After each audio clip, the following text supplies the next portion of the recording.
수행하는 목적이 결국에는 그 성자가 되는 거지 않습니까? 누가 그래요? 누가 그래요? 저는 그렇거든요. 아, 그러시고. 예.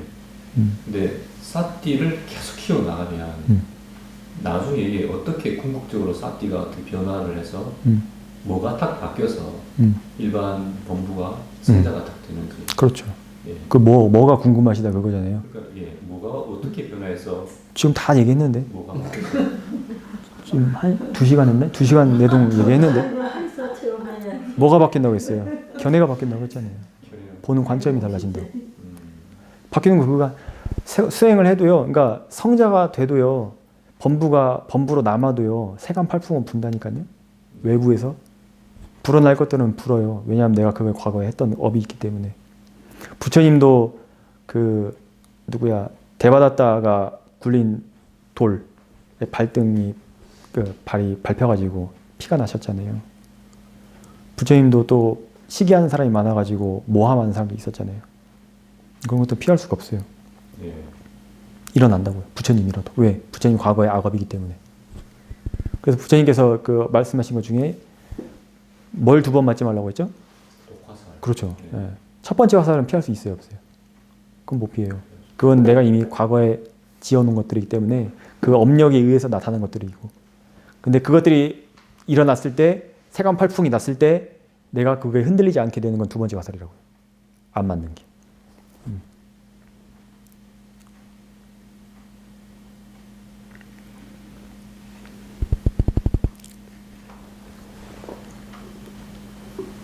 태국에서 이제 제가 출가하고 수행을 이제 미얀마 가서 하는데, 태국에서는 스님 보기를 그냥 부처님 보듯이 합니다. 그냥 스님이 이렇게 딱 가잖아요. 그럼 여성분들이 이렇게 있잖아요. 얘기하고 있다가 스님이 오면은 이게 홍해가 갈리듯이 딱 갈려요. 절대 터치하면 안 되니까. 네. 그런 걸 즐기는 사람도 있고. 있어요. 네.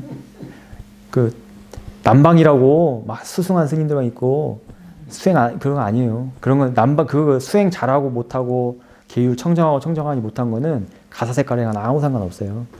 한국에도 열심히 하시는 분 계시고요.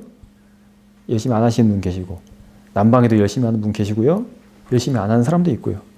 근데 공통적인 거는 어느 나라든지 간에 열심히 하는 사람보다 열심히 안 하는 사람이 더 많아요.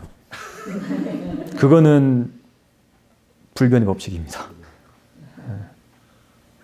미얀마를 딱 가니까 수행처예요. 센터야. 거기서는 사야도는 이렇게 해주는데 일반 스님들은 그냥 투명해. 대충. 아니 뭐 놓고 가. 뭐 나 비자 이거 해야 한다 어떻게? 그냥 놓고 가요. 그냥.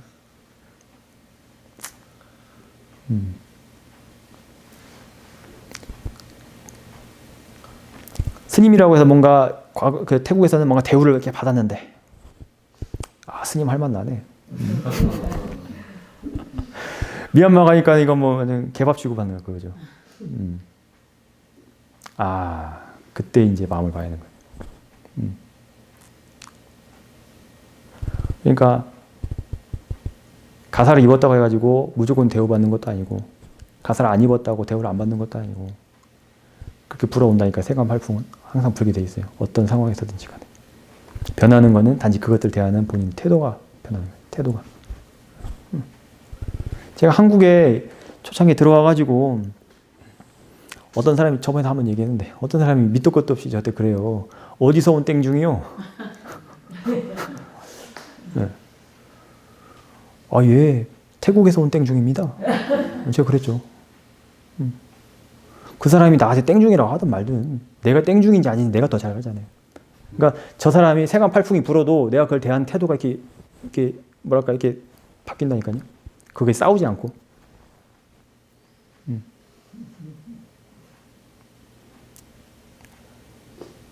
사소한 일상들도 많이 바뀌어요. 그러니까 가장 쉽게 지금 방금 생각나는 게 계율이라고 하잖아요. 우리가 스님들 계율을 지킨다고 하는데, 부처님 초창기에는 계율이 없었죠. 아란들만 계실 때는 계율이 필요가 없었어요. 왜냐면 아란들이기 때문에 계율을 뭘 지켜라 말아 할 필요가 없어요. 번뇌가 다 사라지신 성자들이시기 때문에. 그러니까 그때는 계율이 없었어요. 나중에 후대로 갈수록 계율을 범하는 스님들이 나타나니까 이제 계율이 생겼죠. 하나둘씩. 운전을 하고 가는데요. 그때 사사한 스님 이거 뼈 그거 한다고 서울 가셨을 때 차를 이렇게 모셔다 드리고 차를 타고 오는데 앞으로 다람쥐가 제가 그때 시속 한 60인가 70인가 밟았어요. 앞으로 다람쥐가 쌩 하고 지나가요. 근데 느낌이 딱 그래요.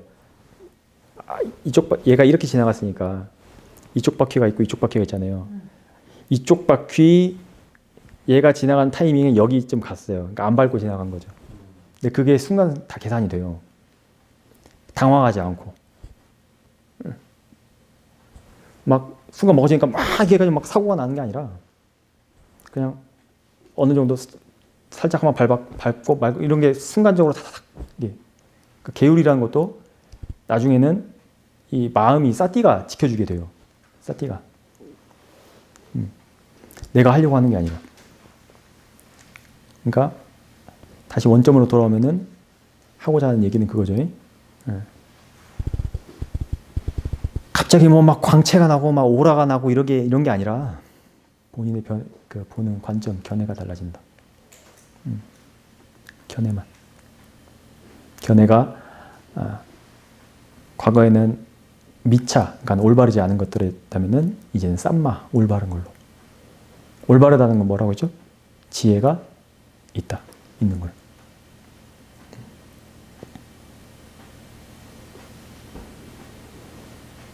그 지혜가 나는 시그널이 가장 초창기에 나는 게 뭐라고요? 사띠를 놓치는 걸, 많이 보이는 걸. 신통이라는 거에 대해서 한번 얘기를 해볼게요. 신통.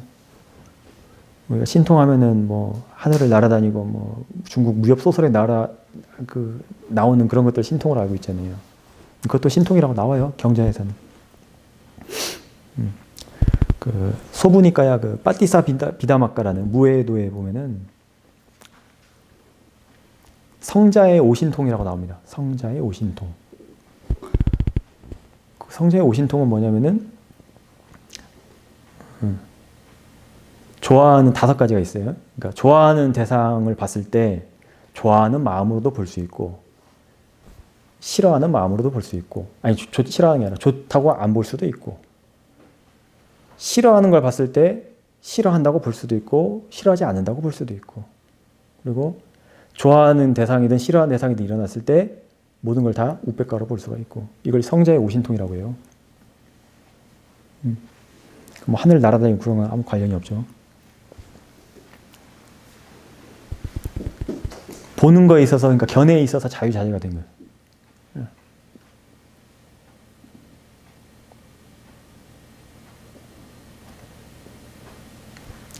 이 관념이나 뭐 이런 것들 다 생각이라는 걸 알기 때문에 만들어진 것들이라는 걸 알기 때문에 그런 것들이 이제 중요하지 않다. 일어나고 사라지는 것들이다. 일어날 조건이 있으면 일어나고 그 일어날 조건이 사라지면은 사라지는 거다. 그렇게. 그 견해만 바뀌어요. 견해만. 그 견해도 보면 견자가 볼견자잖아요. 또 여기서 또 윗바사나네. 견해.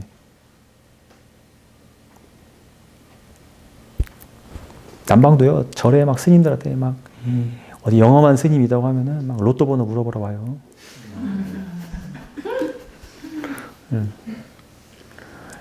더 심해요. 우리나라보다 더 심해요. 그런 데서 이제 전 상이 깨졌죠. 이게 남방이라고 다 뭐 수승하고 그런 게 아니구나. 수승하고 그런 거는 아무 상관이 없구나. 이 가사 색깔이나 사는 곳이라고.